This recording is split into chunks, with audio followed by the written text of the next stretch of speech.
My husband is depressed. What can I do to help him? This is a tough one. My name is Paul Friedman. I founded the Marriage Foundation, and we do come across this quite a bit.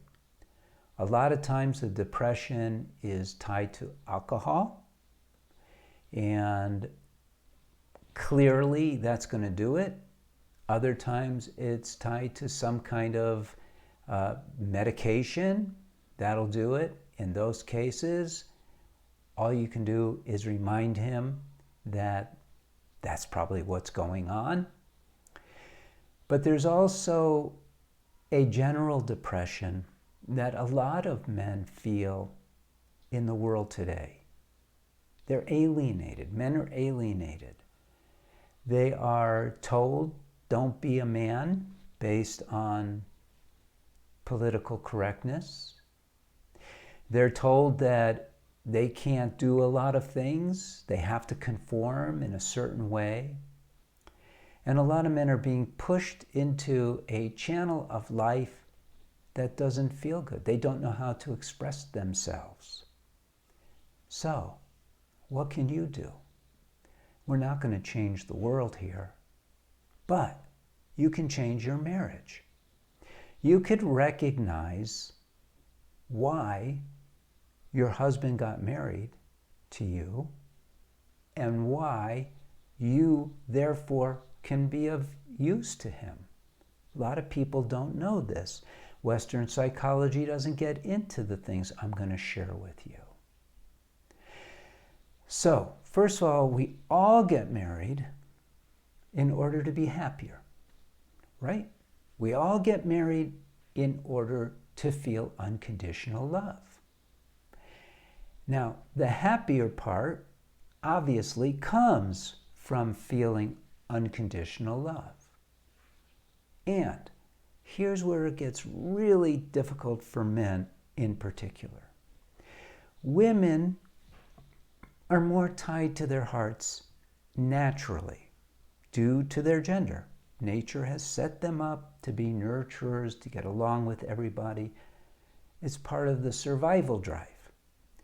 But men don't have that. Men are defenders, protectors, hunters.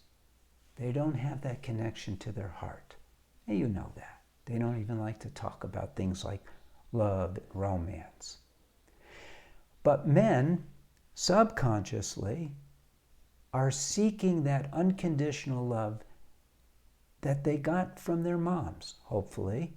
But they're seeking that unconditional love because they don't have access to it within themselves. So when they get married, there is an expectation on their part that their wife, and it's not an unreasonable expectation, it's very reasonable, that their wife will provide this. In fact, your marriage vows, take a look. I promise to love you faithfully for the rest of our lives, i.e., unconditional love. But we live in a materially oriented society. And instead of focusing on that happiness in the marriage, instead of focusing on that love in the marriage, we get into the mundane stuff. And we're even told that love is sex and sex is love, which it's not. So it becomes even worse. And so the avenues of satisfying your husband start getting cut off. But what you can do as his wife, and I appreciate that you're seeking this information, it defines you as a loving wife. You could start putting aside all of these magazine articles that you've read and all these languages of love books and all that, and focus on one thing.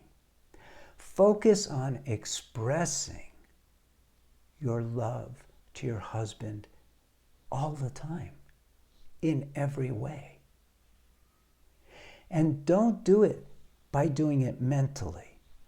Do it by doing it from the heart. Before you act, think, am I coming from a place of love? Now, if you do this, it's going to right away eliminate a lot of behaviors that shouldn't even be in your marriage at all. Behaviors like being critical,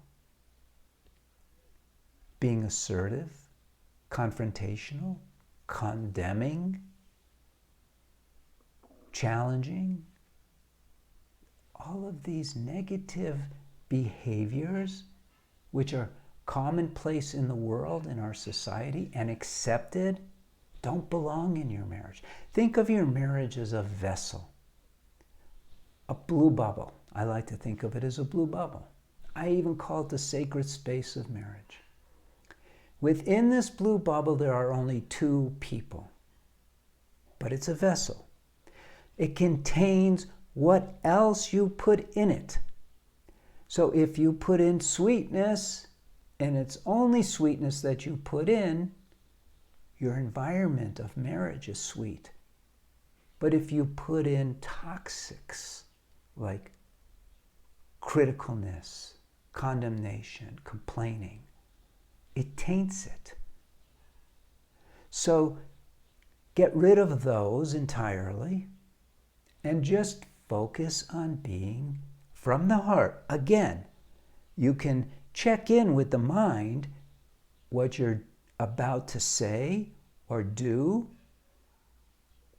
but make sure it's coming from the heart. Another important part of this is what happens in the bedroom. Because of the stupid education that we all get in our society, we've reduced intercourse to an animal thing, and it's recreational. Now, this is where women are so far superior to men when they know what I'm about to tell you. Every action of your voice, your hands, your feet, your body, everything, when you're making love with your husband, should be expressing love. Not there necessarily to turn him on. It's fine if you also want to turn him on, as long as it is coupled with an expression of love. But if you're doing it to make him feel good so he feels good, that's not doing it, as I'm talking about. You want him to feel good because you love him so much, and you want that energy to be expressed and flowing. It's not an act, it's not a mechanical act, but it's a loving act. Your fingers should be lights of love touching him. Your lips should be love. What comes out of your mouth should be love. Your gentleness, your holding him, all of it should just be love. If it starts to feel sexual, check yourself and change it. And you may think, but his expectation is sexual because he doesn't know any better.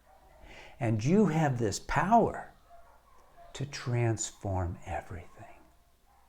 And you should use it. And his depression will subside when he's feeling this love, because love is light. Where there's light, there's no darkness. Depression is darkness. So if you fill his environment, which is you and your marriage should be his environment. You flood it with light, the depression will have to go. It can't exist there. Do you see? So there's a lot you can do, but you have to learn how. I hope this was helpful. You could subscribe to this channel and get a lot of videos. And if you have any questions, you know, the Foundation's nonprofit, we have a service where you could write into our counselors and get some ideas ironed out in your mind, bounce things off, ask questions, that kind of thing. You could share this video. And I'm going to leave you now with blessings to you, blessings to your husband, and blessings to your family. Thank you for spending the time. I really hope this was helpful and useful. God bless.